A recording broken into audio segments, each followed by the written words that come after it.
کہ جس میں انسان کی ساری چیزیں تقسیم کر دی جاتی ہے، روزی ہے یا ان کے اعمال ہے یا وہ جتنا جینا ہے یا مرنا ہے، ان چیزوں کے حوالے سے تو اس میں 2 قول ملتے ہیں۔ ایک تو ہے کہ لیلۃ القدر میں کیا جاتا ہے، اور دوسرا قول یہ ہے کہ 15ویں شعبان کی شب میں یہ سارے معاملات طے پاتے ہیں۔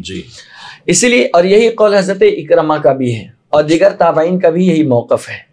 ٹھیک، تو قرآن مقدس کی اس آیت سے یہ بات سمجھ میں آتی ہے کہ قرآن میں صراحتاً نہ صحیح لیکن اجمالاً شب برات کا ذکر بھی ہے۔ یہ تو قرآن مقدس کی روشنی میں نے آپ کے سامنے عرض کیا ہے۔ احادیث طیبہ میں آپ جائیں تو امام حسن بصری کے واسطے سے تقریباً 34 احادیث طیبہ ہیں، سبحان اللہ، جس میں فضائل شعبان کی 15ویں شب کی فضیلت بیان کی ہے۔ امام جلال الدین سیوطی رحمۃ اللہ تعالی علیہ نے تقریباً 15 کے قریب احادیث مرفوعہ، یعنی ڈائریکٹ رسول اللہ صلی اللہ علیہ وسلم نے جو چیزیں بیان کی ہے، حدیث بیان کی ہے، وہ 15 احادیث طیبہ امام جلال الدین سیوطی رحمۃ اللہ تعالی علیہ نے الدر المنصور کے اندر بیان کیا ہے۔ سبحان اللہ۔ آپ ایک حدیث ابن ماجہ شریف کی ہے، اس شب کے حوالے سے کہا گیا ہے، اور وہ حدیث الترغیب و ترغیب میں بھی ہے، اور اس کے علاوہ ابن ماجہ میں بھی ہے، اور دیگر اور کنز العمال کے اندر بھی حدیث پاک ہے۔ اس حدیث کو بیان کرنے والے مولا علی شیر خدا علی المرتضی رضی اللہ تعالیٰ عنہ ہیں۔ وہ فرماتے ہیں ان علی رضی اللہ تعالیٰ عنہ ان النبی صلی اللہ تعالیٰ علیہ وسلم قال اذا كانت لیلۃ من نصف شعبان، کہ جب شعبان کی 15ویں تاریخ آتی ہے، فإن اللہ تبارک و تعالی ينزل فيها لغروب الشمس الى سماء الدنیا فيقول الا من مستغفر فاغفر له، الا من مسترزق فارزقه، الا من معاف فاعافه، الا كذا الا كذا حتى يطلع الفجر۔ سبحان اللہ۔ حضرت علی رضی اللہ تعالیٰ عنہ روایت کرتے ہیں کہ حضور صلی اللہ علیہ وسلم نے فرمایا کہ جب ماہ شعبان کی 15ویں شب آئے یا آتی ہے تو اللہ تبارک و تعالی آسمانی دنیا کی طرف نزول اجلال فرماتا ہے۔ اچھا، یہاں یہ بھی بتا دوں کہ اترتا نہیں ہے، اللہ اترنے چڑھنے سے پاک ہے۔ نزول اجلال کا مطلب ہوتا ہے خاص توجہ اللہ تعالیٰ اپنے بندوں پر فرماتا ہے۔ سبحان اللہ۔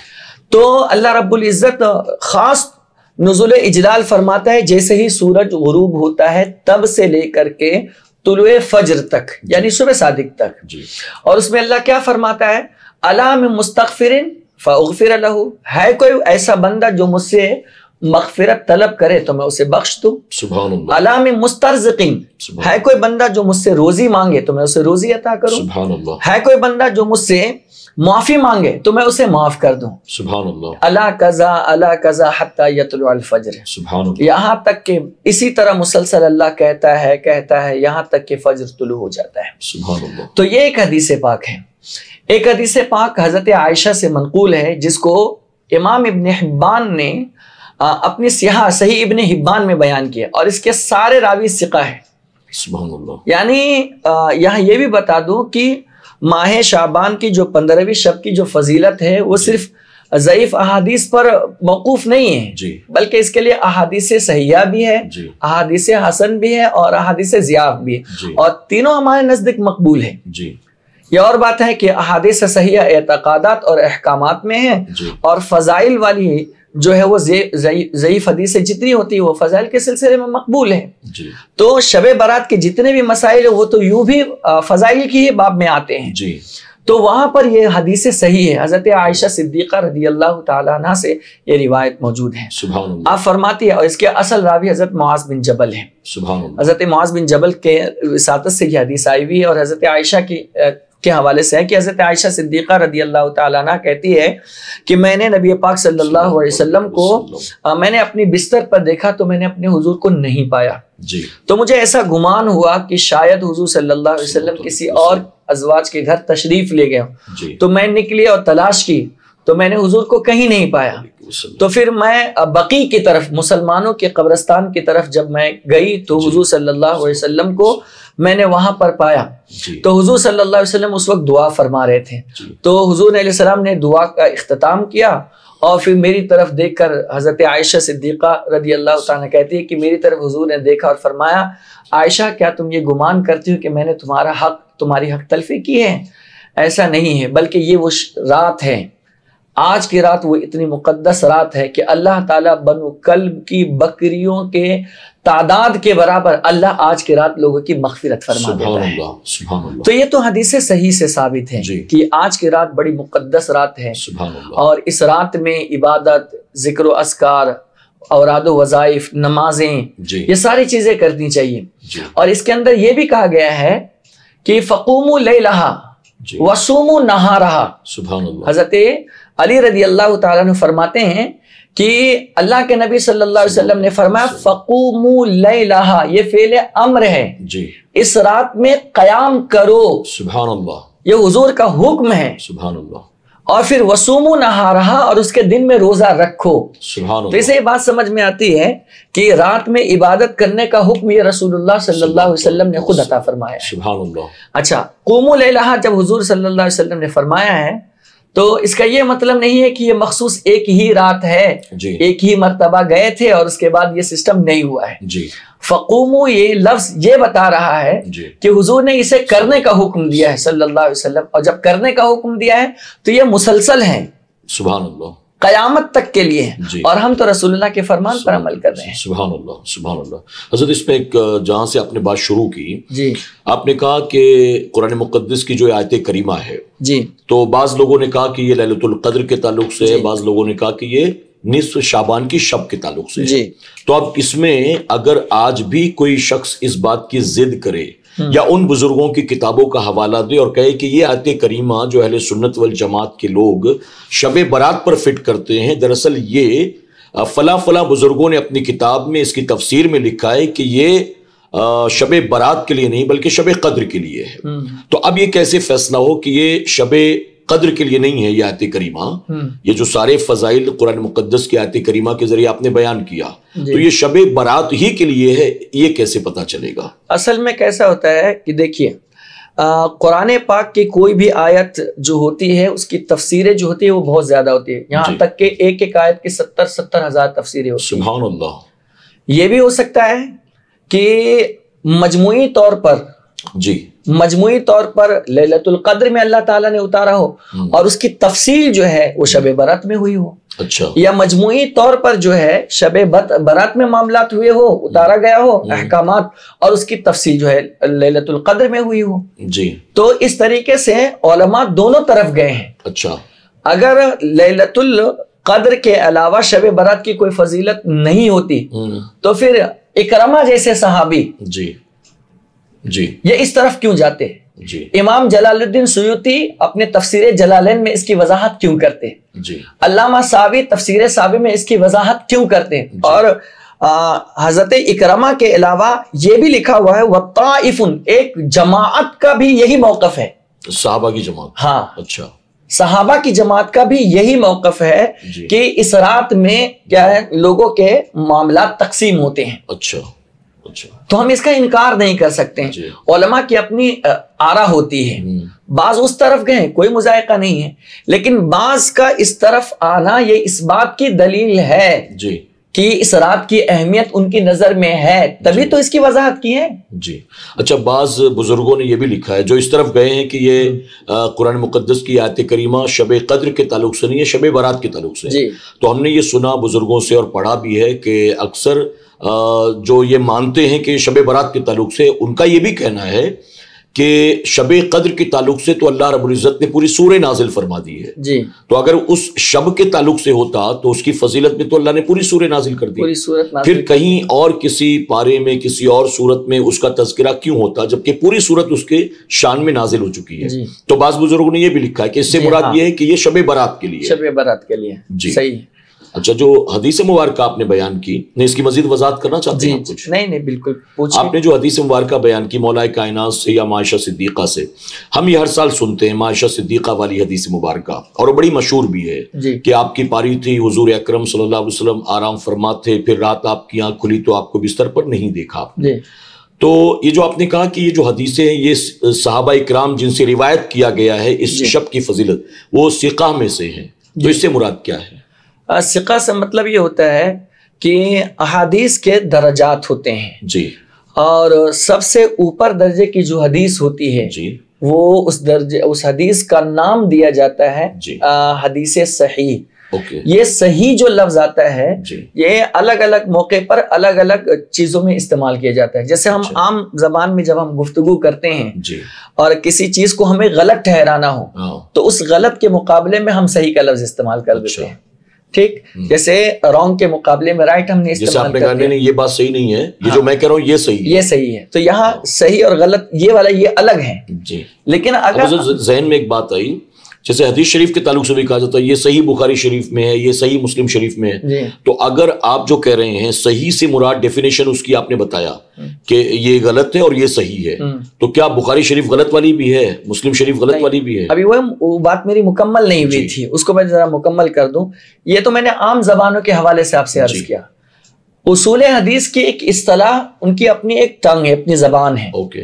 اس زبان میں ایسا ہے کہ اگر کوئی حدیث پاک جی جن کو بیان کرنے والے جتنے راوی ہوتے ہیں, یعنی جتنے اشخاص ہوتے ہیں, صحابی, صحابی کے بعد تابعی, تابعی کے بعد تبع تابعی, اور پھر اس کے بعد مؤلف کتاب یعنی رائٹر, یعنی حضور اکرم صلی اللہ علیہ وسلم سے ہوتے ہوئے وہ حدیث مبارکہ امام بخاری تک پہنچے. ہاں, تو درمیان میں 8 راوی ہیں, 8 راوی, 6 راوی ہیں, 5 راوی ہیں. جی. تو یہ جتنے ہیں نا, یہ سب لائق اعتبار ہونا چاہیے. اچھا. ان کا حافظہ خراب نہیں ہونا چاہیے. جی. ٹھیک, اور اول درجے کے متقی اور پرہیزگار ہونی چاہیے. یہ ساری چیزیں جب شرائط پائی جاتے ہیں, عادل ہونا چاہیے, تام الضبط ہونا چاہیے, یعنی کیچ کرنے کا مادہ مکمل ہونا چاہیے. جب سارے راویوں کے اندر یہ کوالٹی پائی جاتی ہے تب ایسی حدیث کو کا نام جو ہے نا صحیح دیا جاتا ہے. اچھا. یہ مطلب نہیں ہے کہ کسی حدیث کے بارے میں آپ نے کہہ دیا یہ حدیث صحیح ہے تو اس کے علاوہ جتنی حدیثیں ہیں وہ سب غلط ہے. اچھا, اس سے مراد یہ نہیں, بالکل قطعاً نہیں ہے. تو یہ جو کرائٹیریا طے کر دیا گیا ہے, جی, یعنی حضور اکرم صلی اللہ علیہ وسلم سے لے کر ائمہ تک جنہوں نے کتابیں لکھی, حدیث لکھی ہے, ان تک درمیان میں جتنے راوی ہیں ان کا ایک کرائٹیریا بنا دیا گیا ہے کہ ان کے اندر یہ 8 کوالٹیز ہونی چاہیے, تب جا کر ان کی حدیثیں معتبر ہوں گی اور اس کو صحیح کے اس میں رکھا جائے گا زمرے میں. جی ہاں, ان کے جتنے بھی راوی ہوتے ہیں, جیسے کہا جاتا ہے نیچے رجالہ ثقاتن, جی, اس حدیث کے سارے راوی بیان کرنے والے سب ثقہ ہے, یعنی لائق اعتبار ہے, عادل ہے, تام الضبط ہے, فسق و فجور سے پاک ہے, ان کا ذہن بالکل اسٹرانگ ہے, اول درجے کے متقی پرہیزگار ہے. یہ ساری چیزیں پائی جاتی ہے تب جا کر کے اس حدیث کا نام دیا جاتا ہے حدیث صحیح. اچھا. اور اگر اس میں کسی کا حافظہ تھوڑا سا بھی اگر 20 سے 19 ہو جاتا ہے تو وہ درجے سے نیچے آ کر کے وہ حدیث حسن تک پہنچ جاتا ہے. اچھا. اس کا درجہ آتا ہے. اور اگر اس میں بھی اور کمی آ جائے, کسی کا حافظہ خراب ہونے کا معاملہ رہا لیکن وہ حدیث ہے ٹھیک ٹھاک, لیکن اس راوی کا حافظہ خراب رہا تو وہ حسن سے بھی نکل کر کے نیچے درجے میں آ جاتی ہے, جس کو کہتے ہیں ضعیف. اچھا. ٹھیک ہے, 3 درجات. یہ 3 درجات عام طور پر ہوتے ہیں, صحیح, حسن اور ضعیف. تو جیسے ہم کہتے ہیں صحیح بخاری, ہاں, تو اب صحیح بخاری شریف, صحیح بخاری کو صحیح بخاری کہنے کی وجہ یہ ہے کہ آپ نے جو حدیثوں کا اہتمام کیا ہے, جی, تو اس کے جتنے بھی راوی ہوتے تھے وہ راوی سب ثقہ درجے کے ہوتے تھے, سب لائق. جو صحیح بخاری شریف ہے یا صحیح مسلم شریف ہے, تو اس میں حسن اور ضعیف حدیث ہے ہی نہیں.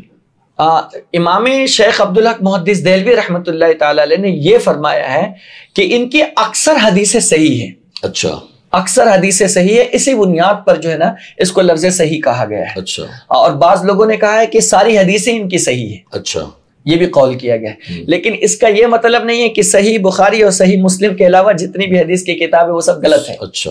جی, جی, ٹھیک ہے, کیونکہ امام بخاری رحمۃ اللہ تعالی علیہ کو 1 لاکھ صحیح حدیث یاد تھی, اور کل ملا کر 6 لاکھ حدیثیں یاد تھی. سبحان اللہ. امام مسلم رضی اللہ عنہ کو بھی اسی کے مثل کچھ حدیثیں یاد تھی, احادیث صحیحہ, ان کا بھی مرتبہ بہت اعلیٰ ہے. سبحان اللہ. لیکن اس کا یہ مطلب نہیں کہ ساری احادیث صحیحہ انہی 2 کتابوں میں جمع کر دی گئی ہے. اچھا. ان کے علاوہ سیاہ ستہ جن کو آپ کہتے ہیں ان میں بھی احادیث صحیح ہے, ان کے علاوہ میں بھی احادیث صحیح ہے. نہیں, جیسے آج بات بات میں لوگ ہر چیز کی دلیل تلاش کرتے ہیں, بخاری شریف میں ہے کیا, مسلم شریف میں ہے کیا, یہ تو کوئی معیاری نہیں ہے. تو حضور اکرم صلی اللہ علیہ وسلم کے تمام فرامین بخاری اور مسلم میں ہو ضروری نہیں. نہیں, بالکل قطعاً نہیں ہے. اور اگر اس میں نہیں ہے تو اس کا مطلب یہ نہیں کہ حضور کا فرمان ہی نہیں ہے. جی, تو یہ لوگوں نے اپنی طرف سے بنا رکھا ہے, اس کی کوئی اصل حقیقت نہیں, کوئی حقیقت نہیں ہے. جی, آپ مجھے بتائیں, اگر یہی معیار تھا تو پھر امام بخاری کس حدیث کو لیتے تھے؟ جی صحیح. امام مسلم کس کو لیتے تھے؟ امام ترمذی، امام نسائی کون سی احادیث کی کتاب پڑھتے تھے؟ جی. امام بخاری کی پیدائش تو تقریباً 194 میں ہوئی ہے. جی. تو 194 سے پہلے بخاری مسلم کا کوئی وجود نہیں تھا. جی. تو اس سے پہلے جو امام شافعی تھے، امام محمد تھے، امام ظفر تھے، امام ابو یوسف تھے اور امام حمیدی تھے، دیگر محدثین تھے، امام عبد الرزاق تھے، جی. یہ سب محدثین تو وہ کس بخاری اور مسلم کو پڑھتے تھے؟ صحیح. جی. تو ہمارے نزدیک یہ معیار تو ہے ہی نہیں. جی. ہمارے نزدیک اصل معیار رسول اللہ صلی اللہ علیہ وسلم کی احادیث کا ہے. جی. وہ احادیث صحیح سند کے ساتھ ہم تک پہنچ جائے، وہ ہمارے لیے قابل اعتماد ہے. جی. اور چاہے وہ امام بخاری کے ذریعے نہ بھی پہنچے، مسلم شریف کے ذریعے نہ بھی پہنچے. جی بالکل. جی. ہاں. اور دوسری چیز، صرف احادیث صحیحہ ہی ہمارے لیے معیار نہیں ہے. جی. فضائل کے باب میں ہمارے لیے احادیث ضعیفہ بھی معیار ہے، اور صرف ہمارے نزدیک نہیں ہے. جی. یہ بھی میں آپ کو بڑے دعوے کے ساتھ کہتا ہوں، امام مسلم رحمت اللہ تعالی علیہ اور ایک اور امام ہے جن کا نام میرے ذہن میں نہیں ہے، دو امام کے علاوہ کسی امام نے احادیث ضعیفہ کو فضائل کے باب میں نکارا ہی نہیں ہے. اچھا. کسی نے انکار نہیں کیا ہے. یعنی امام بخاری نے بھی قبول کیا ہے. ہاں بالکل. ابو داؤد، ترمذی، بلکہ خود آپ کو بتاؤں، امام بخاری کی بخاری شریف کے علاوہ تقریباً 27-28 کتابیں ہیں. سبحان اللہ. اور ہر کتاب کے اندر جو ہے نا احادیث ضعیفہ موجود ہے. اچھا. فضائل کے باب، فضائل کے باب میں اس میں بھی احادیث صحیحہ ہے. اچھا. ٹھیک ہے.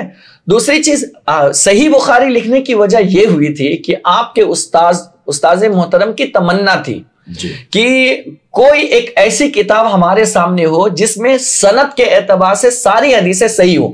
سبحان اللہ. تو یہ بات جو ہے امام بخاری کے دل پہ لگی ہے، اور آپ نے یہ فیصلہ کیا کہ یہ کام میں کروں گا. سبحان اللہ. اور جب آپ نے اس کی اللہ سے دعا کی تو اللہ تعالیٰ نے آپ کی مدد فرمائی. سبحان اللہ. اور مدد ایسی کی کہ ایک بزرگ کتاب الام، جی، امام شافعی کی کتاب پڑھتے تھے. جب انہوں نے پوری کتاب تصنیف فرما دی تو حضور علیہ الصلوۃ والسلام خواب میں تشریف لائے وہ بزرگ کے، اور کہا کہ تم میری کتاب نہیں پڑھو گے؟ کہا یا رسول اللہ آپ کی کتاب کون سی ہے صلی اللہ علیہ وسلم؟ تو آپ نے فرمایا وہی جو محمد بن اسماعیل البخاری نے لکھی ہے، وہ میری کتاب ہے. سبحان اللہ. سبحان اللہ. یہ اس کے پیچھے ریزن ہے. باقی ایسا کوئی ضروری نہیں ہے کہ صحیح مسلم اس کے آگے لکھ گیا گیا ہے یا بخاری کے آگے لفظ صحیح لکھ دیا گیا ہے تو اب یہی صحیح ہے، اس کے علاوہ کچھ بھی نہیں ہے. یہ معیار ان کو دیا کس نے ہے؟ جی.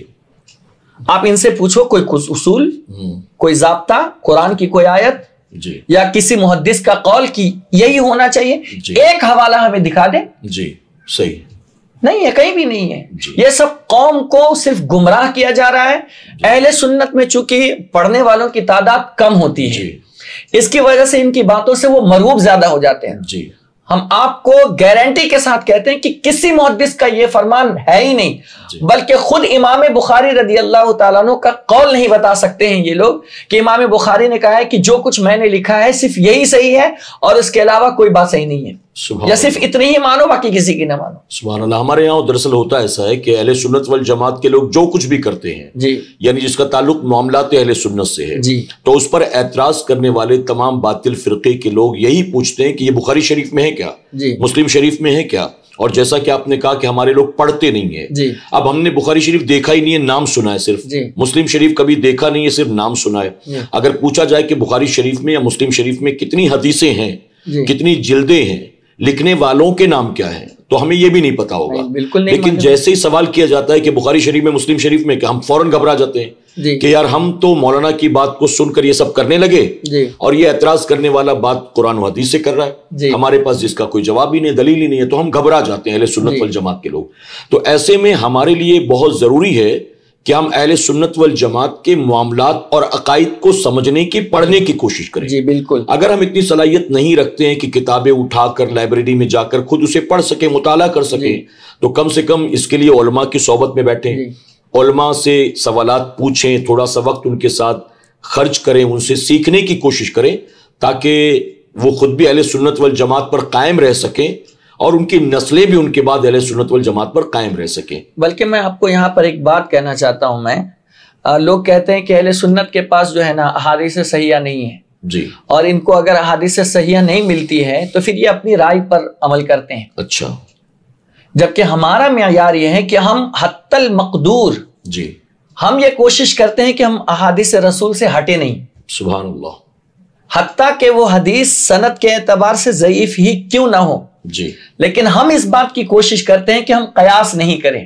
اچھا، یعنی قیاس بالکل لاسٹ سٹیج ہے، ایک دم لاسٹ سٹیج ہے۔ جی ہم پہلے کوشش کرتے ہیں کہ ہمارے معمولات قرآن سے ثابت ہوں، جی، اور جب ہمیں قرآن میں ظاہراً ہمیں وہ چیز نظر نہیں آتی ہے تو ہم پھر حدیث کی طرف رجوع کرتے ہیں۔ جی حدیث میں بھی صرف احادیث صحیحہ کے 8 درجے ہیں، جی 8 درجوں میں ہم یہ کوشش کرتے ہیں، ہمارا موقف ہے، ہمارے امام کا موقف ہے جی کہ ہم سب سے پہلے ان اعلیٰ احادیث کو لینے کی کوشش کرتے ہیں جن کا رتبہ سب سے اعلیٰ ہو۔ جی، اگر وہ ہمیں نہیں ملتا ہے تو اس کے بعد ہم اس کے نیچے والے کو، اس کے نیچے والے کو، یہاں تک کہ اگر ہمیں 8 کے 8 درجوں میں سے کوئی حدیث نہیں ملتی ہے جی، تب بھی ہم قیاس نہیں کرتے ہیں، اچھا، تب بھی ہم اپنی کوئی رائے قائم نہیں کرتے ہیں، جی، بلکہ ہم اس سلسلے میں ڈھونڈتے ہیں کہ کوئی اس سلسلے میں رسول اللہ کی حدیث مل جائے، چاہے وہ ضعیف ہی کیوں نہ ہو، جی لیکن ہو تو رسول اللہ کی، ہاں گڑھی ہوئی نہیں ہونی چاہیے۔ جی،